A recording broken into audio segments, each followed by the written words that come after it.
Hello everyone, good evening and welcome to Roma Theory. Roma are through to the playoffs where they will be facing Porto from Portugal in a game where nostalgia definitely predominates.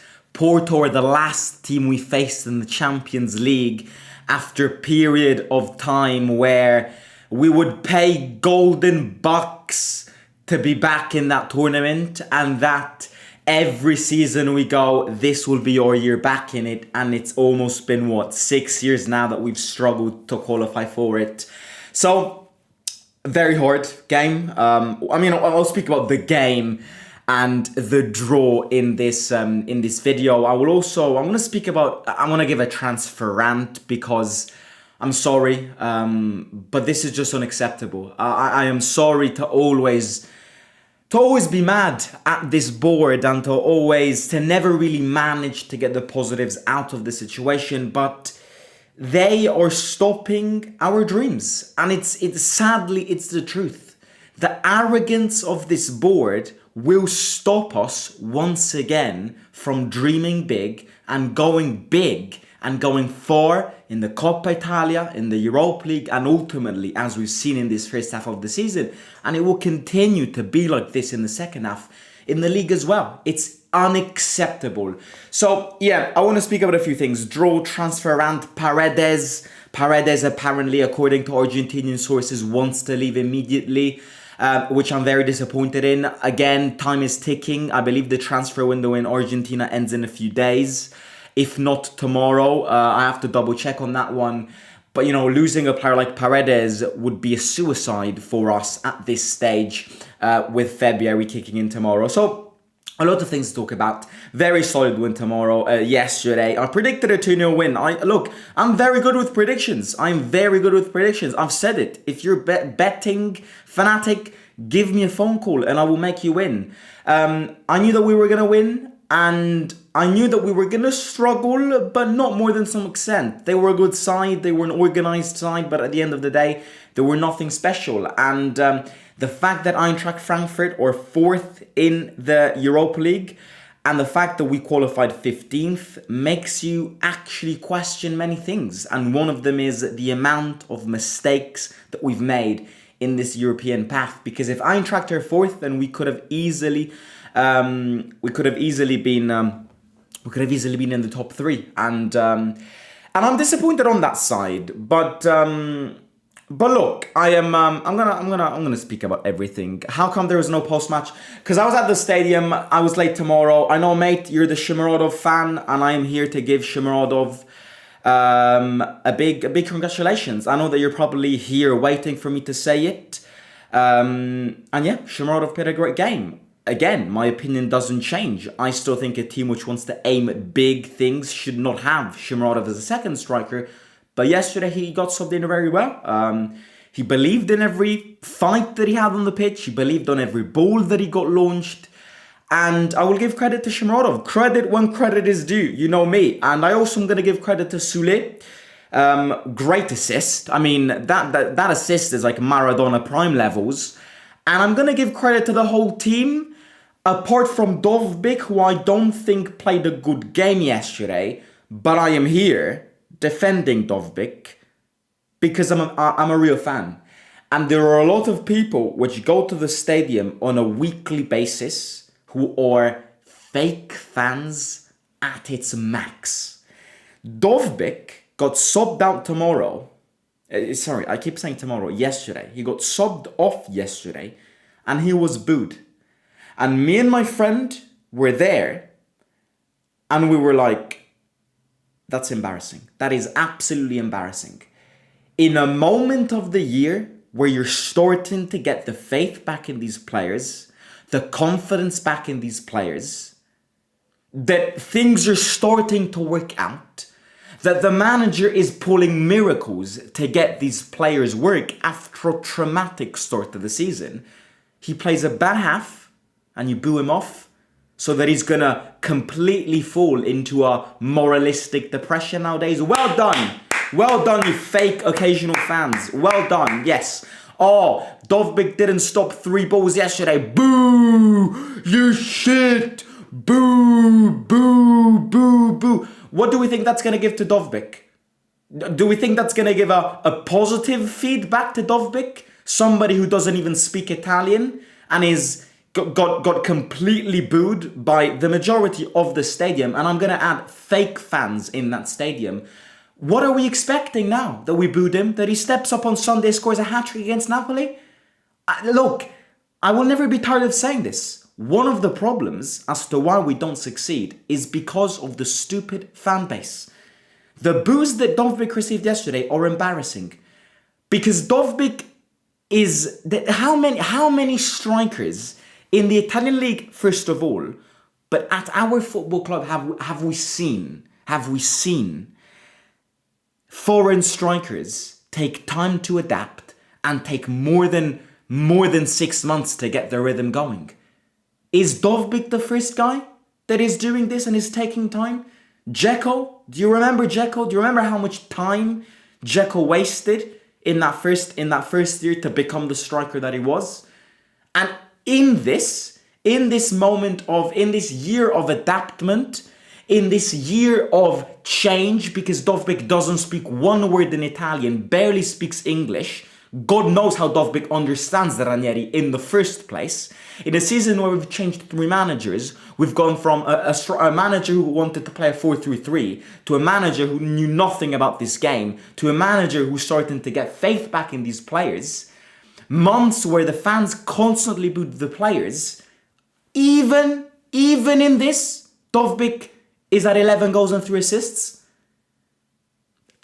I don't understand.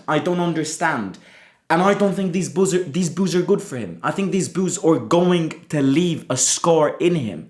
And I would not be surprised if Dovbyk falls into the Tammy Abraham trap. Because this is the problem. The problem is exactly this.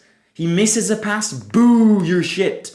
He scores a tap-in, best striker in the history of this football club. You're not balanced. And I'm not speaking directly to you. I'm speaking to whoever booed Dovbyk at the stadium. You're not balanced. You're not rational. And in football, you need rationality. In football, you need balance.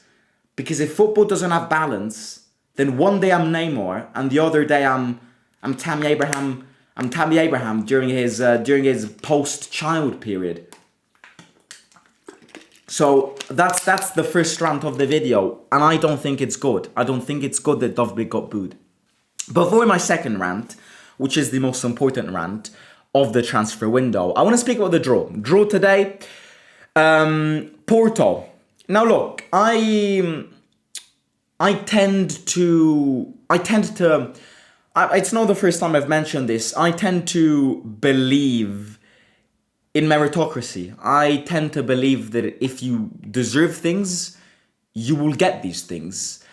And as much as I am not disappointed, because I think no one here should be disappointed. We are Roma. We are better than Porto. We are going to eliminate Porto. Trust me, we are. We have to be careful though, because this game, this football is football. You have to be careful. But we are gonna, you're going to dominate, not dominate them. You're gonna eliminate them. Remember, I said this. You are. Even though the draw could have gone better, it could, because of course I would have rather faced Ferencváros. If you compare them to Porto, I was saying this earlier today. If people were asking why are Roma fans so disappointed in Porto.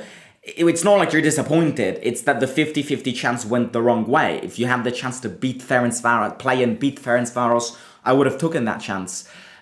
We've got the most complicated route, which makes things more interesting. I am not disappointed one bit. I am ready. You know how much I care about this trophy. I want to beat the best teams, and I truly believe that if you want to lift it, you have to beat the best teams. And if you do eliminate Porto, you would present to Lazio and Bilbao on a very good shape. So I'm not disappointed, but it could have gone better, and that's the truth. But what I was saying here is that I don't tolerate the disappointment, because we deserve it. And I think we've been very unconcentrated in this Europa League. I think we've been very stubborn in this Europa League. I think Juric was an idiot, and you know that very well. I think we've made such big mistakes from September to February tomorrow in our European destiny that it's fair that we faced Porto. And I'm like, it could have gone better. Porto are a tough team to face. Remember, we've got nightmares with Porto. We have never eliminated Porto in a knockout stage since we exist. Porto, every time we face Porto, they've always beaten us. It is true, Porto are not the same Porto. They've downgraded a lot. They've completely revolutionized. They're living a new project. They've lost their best players. In fact, you know, the fact that we got Porto in the playoffs shows to you that we've been shit, but that Porto was also shit in this Europa League path. So it's a very beatable side, and I think on your day you will beat them, and I think you also beat them confidently, but you have to be careful. And you have to be more careful than if you'd faced Ferencváros. You know, Porto, the thing with Porto, in my opinion, is the fact that it's the trip to Portugal. The thing with Porto is the trip to Portugal, because I think whether we're speaking about Porto, Sporting Lisbon, Benfica, or even Braga, if you ask Lazio yesterday, which I know they didn't care, but they did lose, Portugal is always a pain in the ass to go to. Portugal is a very fascinating country. I would have loved to organize the Porto away game with my friends, but unfortunately it's in too little time. I'm restarting uni on Monday, so I'm going to miss this one out. If we do go through, then in future rounds, of course, there will be more away games, but I have to miss this one out. It would have been a very cool one. I'm very disappointed because if this game had happened in later rounds, then we would have organized the trip. I also have my sister who studies in Portugal, so it would have been perfect, but unfortunately I won't make it happen. Beautiful country, but in terms of football, it's always hard to go there and get a result. It's always hard to go there, no matter who you're playing, to go to Portugal and, you know, and dominate them and get a result. I think the objective in this playoff knockout stage is to try and not lose. If you lose with a 1-goal difference in Portugal, of course, try to win. But it's going to be very hard, and you will see that it's not going to be easy at all to play at the O Dragão historic ground. You need to try, of course, to win, but ultimately you need to try and be 50-50, keep it on an equilibrium to then bring it back at the Olympico and do your magic. The magic that you've done in past seasons, comeback missions and everything. The good thing is that the second round in this playoff will be at home because we qualified ahead of Porto. However, if we do qualify, all the remaining games will have our second leg away from home because we did not qualify in the top 8. Looking at the potential path to the final. Don't look at the final. Don't look at the semi-final. Don't look at the quarter-final. Don't even look at the round of 16. Don't even look at that. Focus on the playoffs. In fact, focus on Sunday's game. Focus on Sunday's game first. The Porto game will come.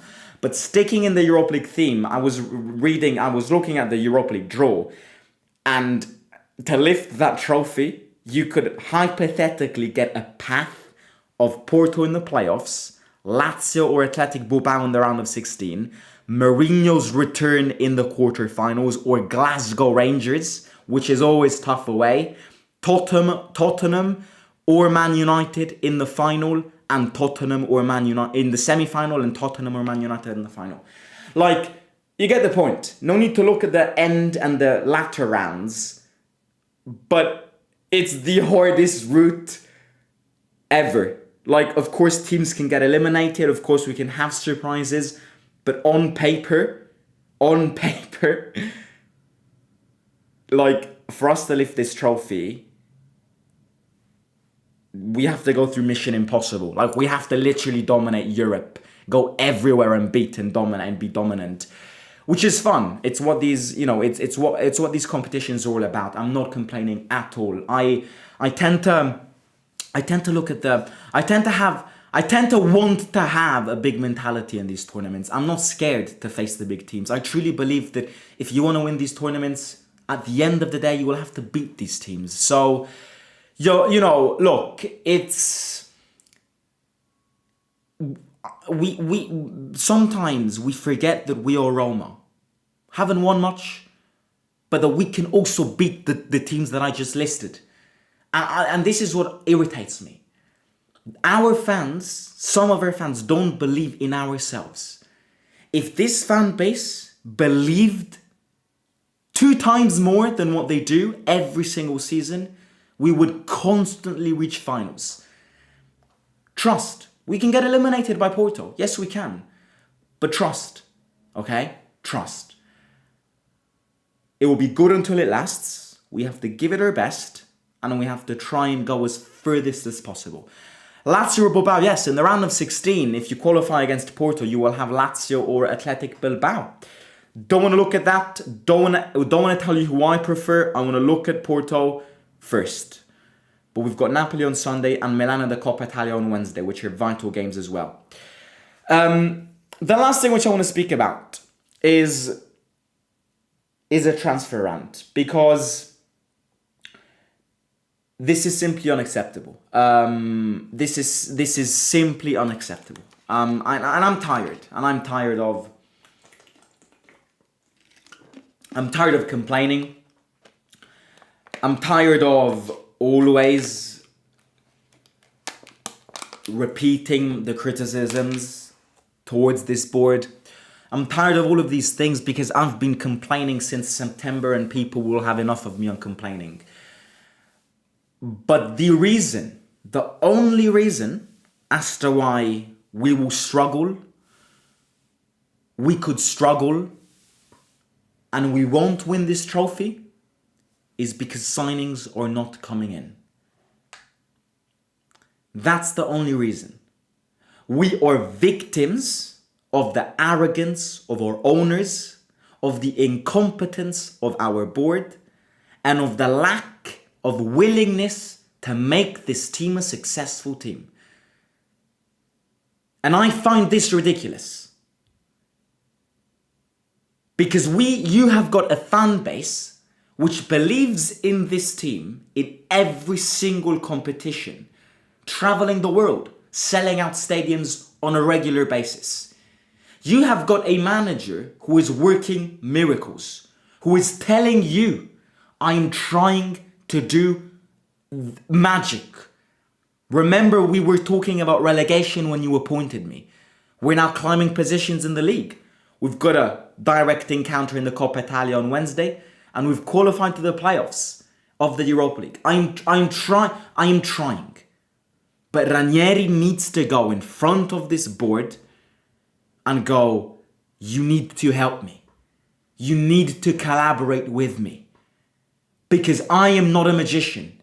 And I can't get as, I literally, if you leave me like this, I can't do anything. And I find it embarrassing that we have managed to weaken ourselves.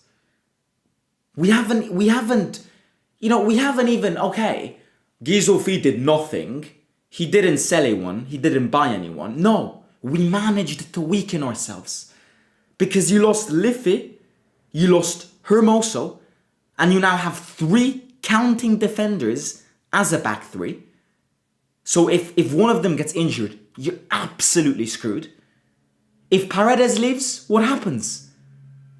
The reason why we won't succeed this season yet again is because of the board. Is because of the mistakes that the board made this season, yes. But the unwillingness to make us successful. We knew who we had to buy in this January window in September. We knew that we needed a second striker. We knew that we needed another defender the second you decided to sell Hermoso. It's been almost half a week that Hermoso is signed with Leverkusen. No defender is coming in. So now if one between Hummels, Mancini and Ndika gets injured, you're fucked. And look, I will tell you another thing. On Wednesday, Mancini is disqualified in the Coppa Italia game against Milan. So we will have to see Cilic playing in that back 3. And what happens if we lose? You're going to blame Ranieri, won't you? The problem is this. The problem is that you're causing trouble. You're shit. You're absolutely shit. You're shit. Ghisolfi is shit. Ghisolfi is useless. Ghisolfi is useless. Ghisolfi is useless. He's useless. I could do a better job. He's useless. So, you see why I'm getting mad? I'm getting mad because I want to be a better side. I want to admire for a bigger mentality in this club. A club which hasn't won a lot. I want to try and achieve this winning mentality, to grow the mentality of this fan base, but I'm not allowed to. I'm not allowed to by a board which is not allowing me to make this jump. And this is what irritates me the most. The willingness of the fan base to collaborate, but the lack of action from the board. We've weakened ourselves. Nobody can convince me otherwise. We've weakened ourselves. And I can only imagine what happens if Paredes leaves. If Paredes leaves, you should not allow Paredes to leave in the first place. Even if he wants to leave, you need to push. You do not need to give in his demands. Push, keep him. I don't know why he wants to leave all of a sudden. I genuinely don't. I know that he's a Boca River, Boca Junior. I know that he's got Boca and Argentinian football in him, in his heart, everywhere in his veins. And I know that he will come back to Boca. But why does he want to leave now? I mean, the only reason a player would want to push to leave now is if he fell out with the club. But why would he fall out with the club? Sources from Argentina are saying that Paredes has communicated to his teammates that he wants to leave and wants to get sold. Look,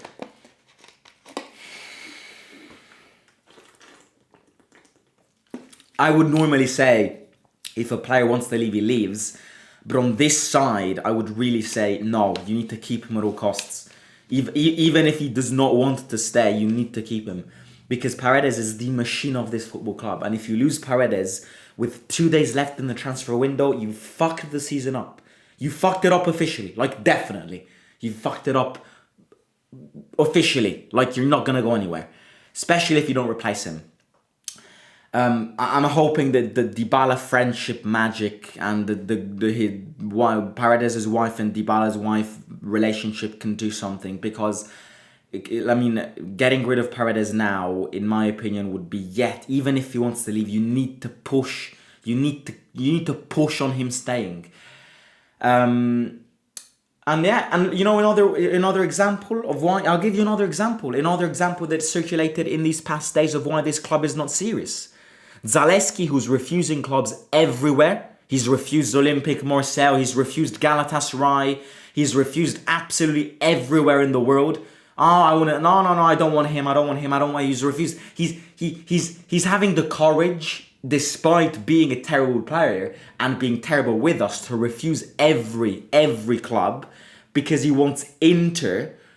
And in order for Inter to get him on loan, he needs to extend his contract. And apparently Roma are giving in on this and want to give him a contract extension to then give him on loan to Inter. This all makes me mad.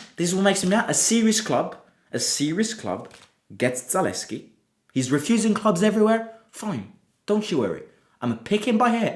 I'm going to pick him like this, by his hair, pull him up, put him in the football pitch next to the main one where the club trains, and tell him, run.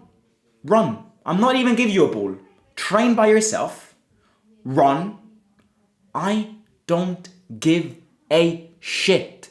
You're causing tantrum in my transfer window. I'm going to pick you up. I'm going to put you away, isolate you, and until the contract expires, you rot on that football pitch.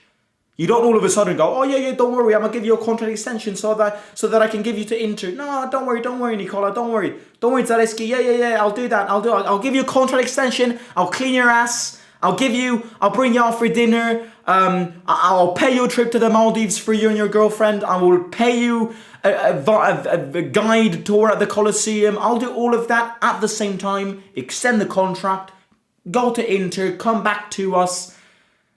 Who are we? Are we run by the Muppets? Or are we run by the Muppets, the Simpson, or the Griffin? Or Scooby-Doo? Who owns this football club? Or are we serious? You pick him up, you isolate him, and you say, you don't want to play with us. You refused every football club. Good. Bye-bye. See you. There, on that football pitch, by yourself, running around like an idiot. By yourself. Until you go, until contract expires. And in the same time, find yourself a club. I'm not helping you. Find yourself. Call your little agent and call him and tell him to find yourself a club. It's ridiculous the way we're treating Zalewski. Like, if Zalewski deserves this treatment, what does De Rossi deserve? So, yeah. The problem is the calendar. The problem is that we're playing games. This is a film that we've already seen multiple times. This is the script. I've read this script 19 times in 19 years of my life. Go good. Don't have a good squad. Don't have good squad depth. Get to April and May. Team is exhausted. They have to go all in. Won't be able to go all in. They lose the final and don't qualify in the Champions League. You know, I have seen this script multiple times.